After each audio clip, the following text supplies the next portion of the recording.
There is a client somewhere right now who needs exactly what you do. She is searching, and she has been searching for months, and she can't find you. Your invisibility, that's not you being humble. That's a really big business problem. Welcome to the Clinical CEO podcast. Build the business your future self will thank you for. Welcome back to the Clinical CEO. I'm Jessica Echeverry, therapist, founder of multiple seven-figure clinical businesses, and the Clinical CEO. And this, my friends, is episode 4. So for the last 3 episodes, I've been doing a bunch of identity work with you. I've told you that you built yourself a job. I've told you my own parking lot story. And then last week, I told you that you have a ton of baggage and need to go to therapy. And to be honest, that was all a setup. I planned it this way. Because today, we're going to start building. I'm going to start the real work on your business, starting with visibility. Because visibility is where most clinicians lose the entire game. And they lose it in a way that looks like it's a virtue. They think that they're being humble. They think that they're being ethical. They think that they're being professional, when really they're abandoning the clients who actually need them, and they don't see it that way. Because nobody has ever named it like that for them. And yes, I know that all of our associations tell us how we can advertise. I get that. Not one of them, and correct me if I'm wrong, write me an email, it's in the show notes, but none of them that I know of doing this work for a very long time prohibits us from advertising completely. They just want us to do it ethically. I'm going to get that out of the way right now because I know that that's going to be the first thing. Jessica, I'm not allowed to advertise because the board of so-and-so psychotherapy in such a state or such a province says that I can. No, they don't. They say that you have to do it in a way that's ethical. Anyways, I digress. So here's the premises of the episode. Marketing for therapists is not self-promotion. It's a professional obligation. If you're a clinician who is actually good at her work, and there are clients out there who need that work, your visibility is not a neutral choice. It's a choice that cost those clients the care that they needed and couldn't find. You owe them your visibility. And I want to say something about the word marketing because I think a lot of clinicians flinch at it. And I want to address it directly before I go any further. When a clinician hears marketing, she tends to picture the worst version of what marketing can look like. She's picturing an Instagram therapist who posts inspirational quotes over a sunset photo. She pictures a TikTok coach who's dancing while lip syncing with an overlay of some random sleazy quote about trauma. She pictures selling to her client instead of providing a service that's much needed. Or worse yet, she's been told by someone in a Facebook group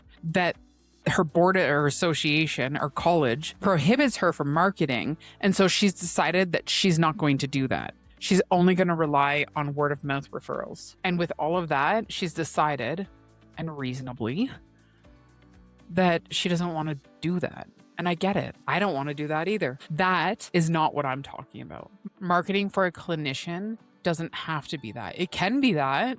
We can do that. You can, but you don't have to. You can do it a lot quieter. It can be the practice of just being findable by the people who need you.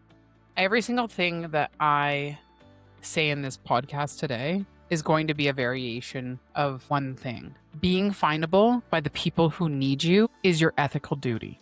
I want to tell you why this episode, all of my episodes matter to me personally, but specifically why this episode matters to me personally. It's because if you listened to my podcast last week about our own material, this is the one where my own personal material has showed up and ran my business for years before I ever caught it. When I started the Anger Managers in 2008, I did not want to market it. I came from a background where I was raised to be humble. I was raised to believe that good work speaks for itself and that people who promote themselves are tacky. I was a therapist. Therapists, in my head, were supposed to be quiet and seriously professional, and people who let their reputations build slowly through referrals and hard work. And that's a beautiful set of values. Really, it is. I still have a lot of those values today, but it was slowly killing my business. And the thing that broke me out of that cycle wasn't some marketing book because, back then I didn't use the internet as much as I do today, but it wasn't anything that a book could have shown me. The thing that broke me out of it was that I started noticing that clients who had found me had almost always just found me by accident. A friend of a friend, a lawyer who happened to know somebody, a cousin who saw my name on a form somewhere. And for every client who found me by accident, I was pretty sure there were 10, 20, 50, hundreds who never found me because I had made it impossible to find me. And those were court-mandated clients. Those are people being ordered by judges to complete anger management or domestic violence programs who need access to decent evidence-based clinical work. And that mattered enormously because if they didn't get the decent programming, the alternatives were to either go with no program or terrible programming or wait in line for sometimes 6 months to a year for the public programming. And any one of those has consequences that ripple down to all of their systems around them. We're talking about people whose whole next chapter depended on finding a clinician who would actually do that work with them rather than just run them through some checkbox curriculum. And I was the person who did that work really well. And I was invisible because I thought that visibility was tacky. And that is when I started putting cards on windshields. I'll tell you the whole windshield story another time. But the short version is that I had made this decision that I had to start marketing my services. I didn't have a lot of money. I couldn't pay for, at that time, we still had newspaper ads, a lot of newspaper ads, radio ads, TV ads. They were all so expensive. I couldn't afford them. And so I started actively and aggressively and unapologetically marketing my business the best way I knew how. And some of my peers thought it was crass, but I didn't care. I needed to get business. To me, every card that I put on a windshield was a card that might reach a person who needed the work. And because I was doing my own work, I was also trying to find clients who I could help. It wasn't just about the money. It was about who I could actually help. And 15 years later, longer than that. How long has it been? It's been a while. Let's say, you do the math. 2006, 18 years later, 17 years? Around there. Anyways, it's been a long damn time. And now, many years later, the Court Counseling Institute, which is what I branded my original business into, has served thousands and thousands of clients. Thousands. And every single one of them found us because we were findable. If I had stayed humble, almost none of those people would have gotten what they got out of our programs. My invisibility would have harmed those clients because they wouldn't have found our services in sometimes the most remote parts of Canada and the US. And that is the frame of this episode. Your visibility is not humility. You need to ethically show up for clients and help them find your services. So I want to ask you a question. How many clients in the past year found you? How many calls did you get? Messages, emails? How many found you? Now think about how many didn't find you. How many didn't find you because you're not on the platforms where they're looking? Because your website is so out of date that they can't even figure it out. Because you don't have an email list, or you have one and never send anything to it. Or maybe because you're not publishing anything that they could just stumble across. Maybe it's because some of your referral partners don't have any current material on your business, so they can't refer clients to you. Maybe it's because you have decided quietly that marketing is for other kinds of professionals. You're never going to know the real answer to that question, and honestly, neither do I. But the number I can assure you is not 0. But I can assure you that there are many clients out there right now who are scrolling, they are searching, they are asking their doctors, their friends, they're asking forums, and they're trying to figure out who can help them. And you, the clinician who could help them, are not in the room when she's asking because you made the choice, even if you don't call it a choice, to stay invisible. That's an ethical problem. I want to call out something that always happens at almost every time that I have this conversation with a clinician, because it comes up almost immediately and I want to address it before it becomes your reason not to act. In consulting, clinicians almost always tell me that they can't market because their licensing boards don't allow it, or their ethics code prohibits it, or that their profession frowns upon it, or some other version of that objection. I talked about it a little bit in the beginning of this podcast, but let me say it clearly. No legitimate licensing board in North America prohibits marketing by licensed clinicians. None. Again, email me. I'd be happy to go over the rules for your board because I'm that sure of this. What they do prohibit is specific practices, making claims of outcomes that you can't substantiate, testimonials from current clients in jurisdictions that restrict them, misrepresentation of your credentials, coercive marketing to vulnerable populations. Those are real restrictions and they exist for real reasons. I talked about them earlier in the podcast. These are ethical reasons that you can't do these things, but none of them prohibit you from having an email list. None of them prohibit you from publishing helpful content. None of them prohibit you from building a referral relationship. None of them even refer you from being findable on Google or Meta ads or any other type of paid ad system. Your profession permits marketing. Your profession's ethical codes were written with the assumption that you would be marketing. And the codes exist to tell you how to do it well, not to tell you not to do it.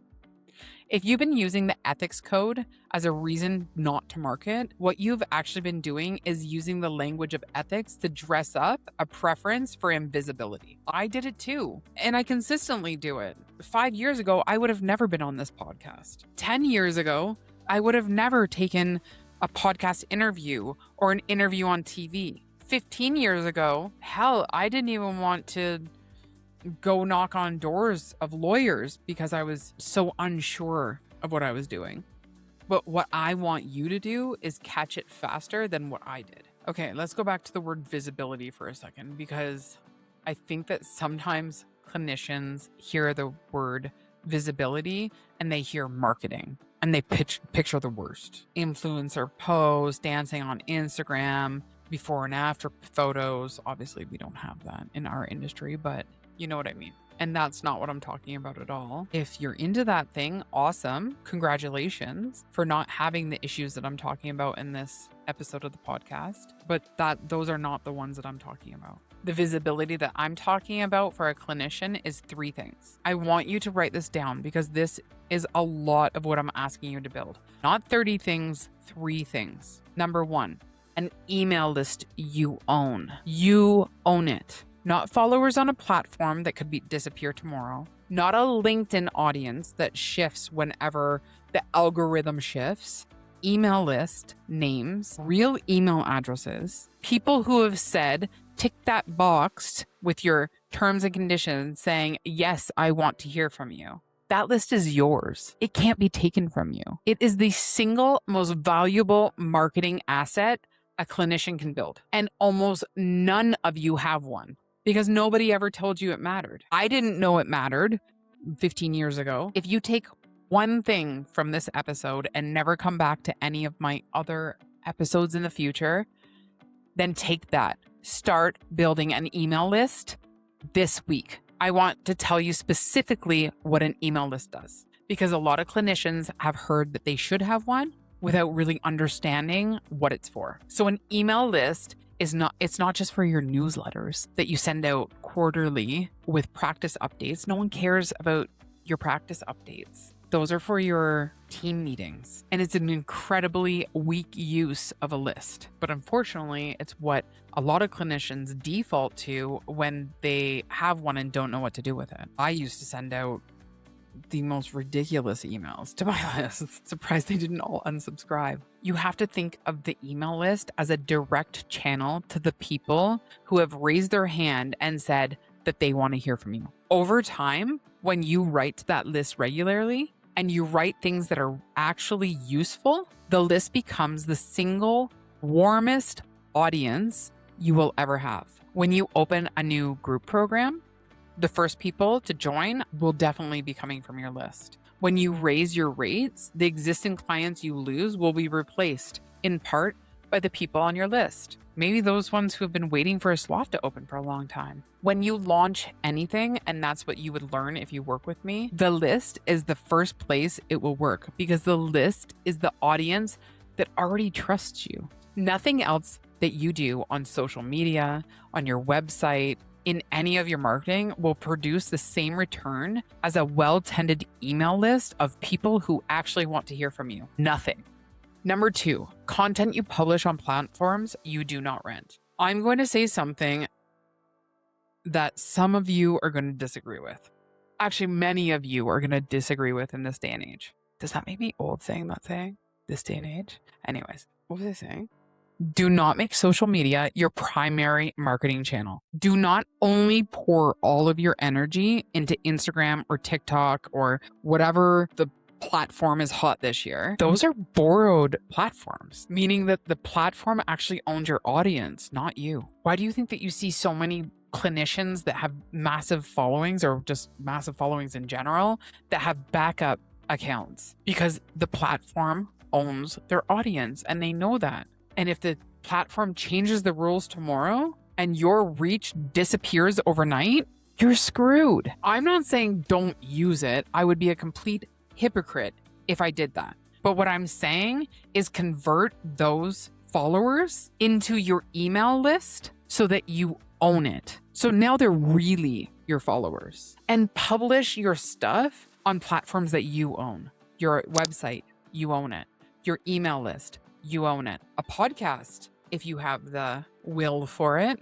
A newsletter, a blog, if blogs are still your thing. I know a lot of people don't like them, but they're very high converting when you do them properly. Because I can assure you, especially with these massive advances with AI in our generation of technology, those platforms are going to change. But the content that you have and you own, it's not going to change. No one can take that away from you. It's just going to compound. And you're going to have more and more and have more reach and more visibility.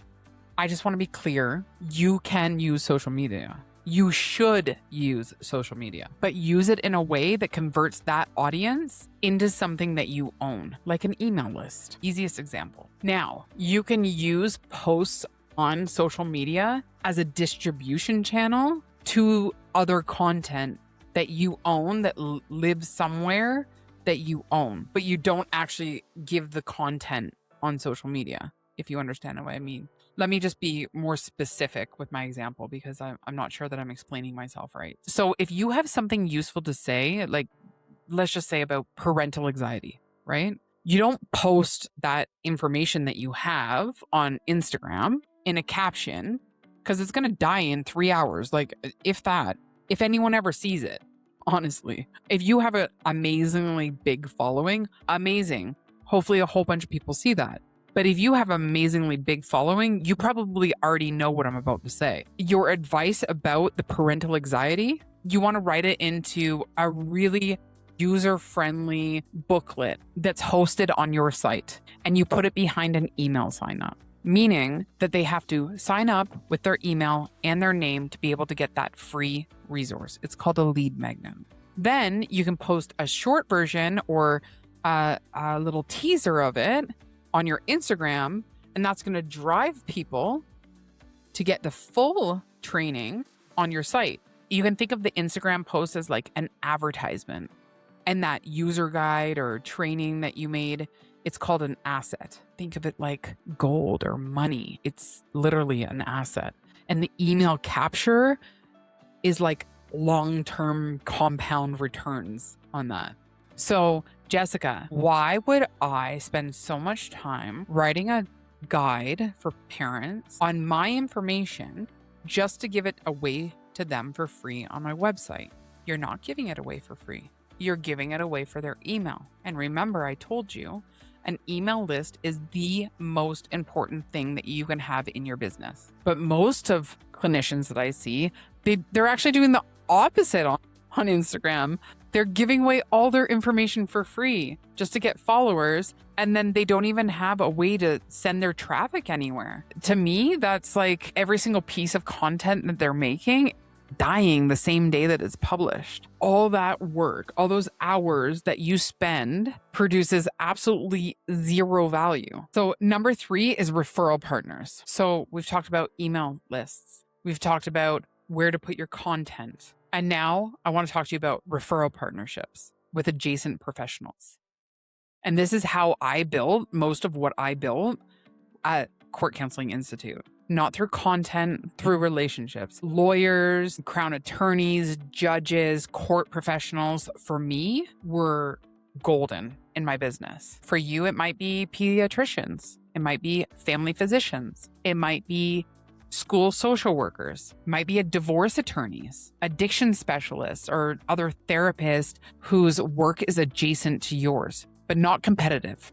The people who already see the clients who you want to serve and who need somebody good to send them. So in Court Counseling Institute, for us, it's lawyers. And for Horse Therapy Center of Canada, it's a lot of the social workers working in either child protection or the different Ontario autism programs or band councils for our Indigenous community. There's a lot of different referral partners that we have made relationships with who consistently send us a flow of clients. And no, those relationships are not built in a month. They're not even built in a year. They're built by showing up, doing good work, sending clients back well, following up, staying in touch. They compound over years. If you listen to my previous podcast about the parking lot story, that lawyer who called me in the parking lot in 2012 is still referring me.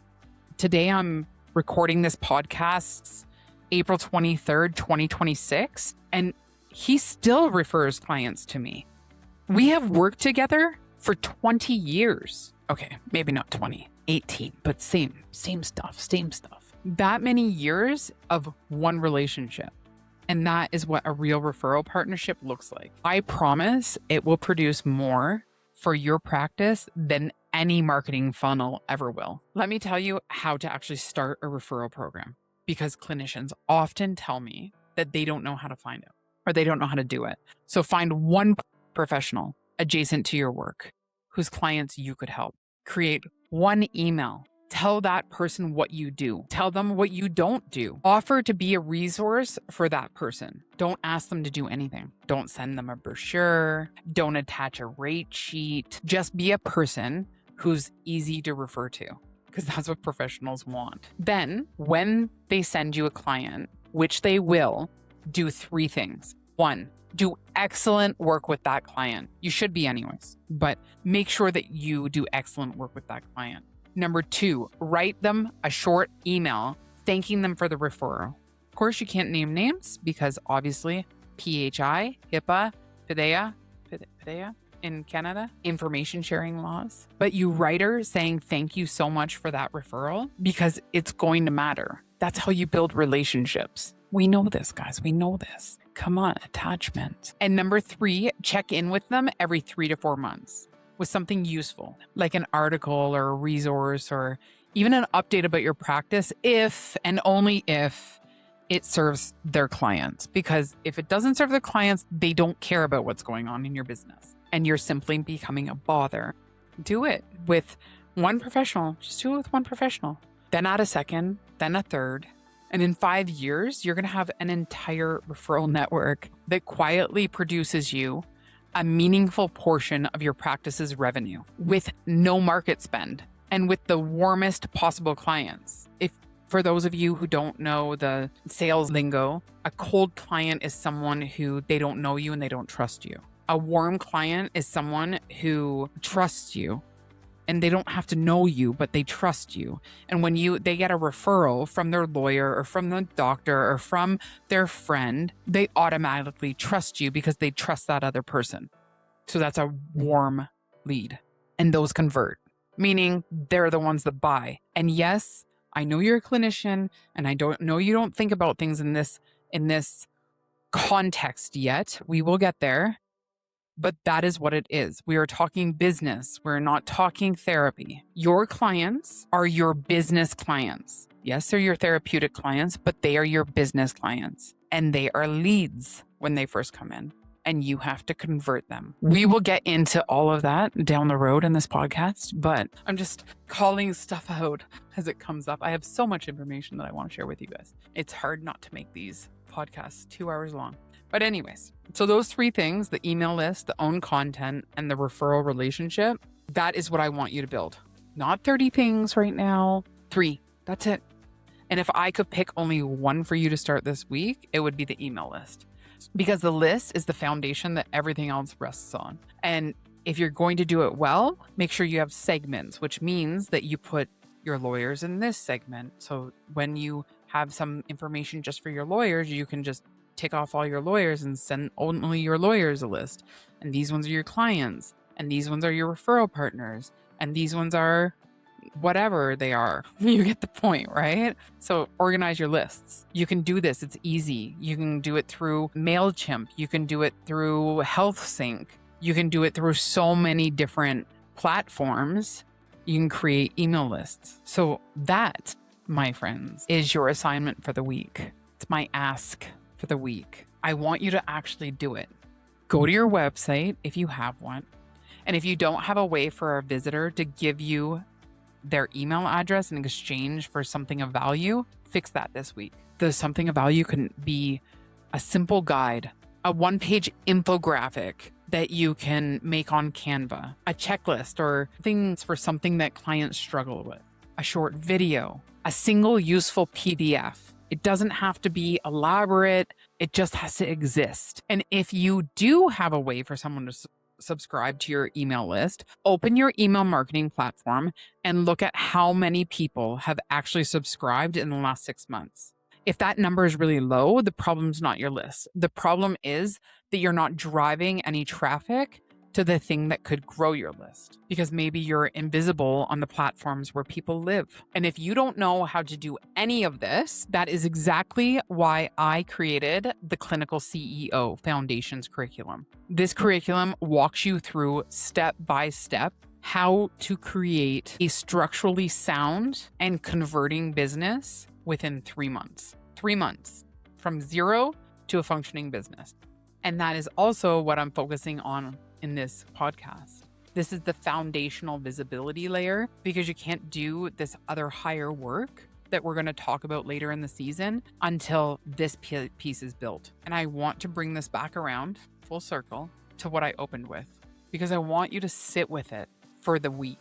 There is a client somewhere right now who needs exactly what you do. They are searching and they cannot find you. Your visibility is not just about you and having a thriving practice. It's also about them. And next week, friends, we are going to do math.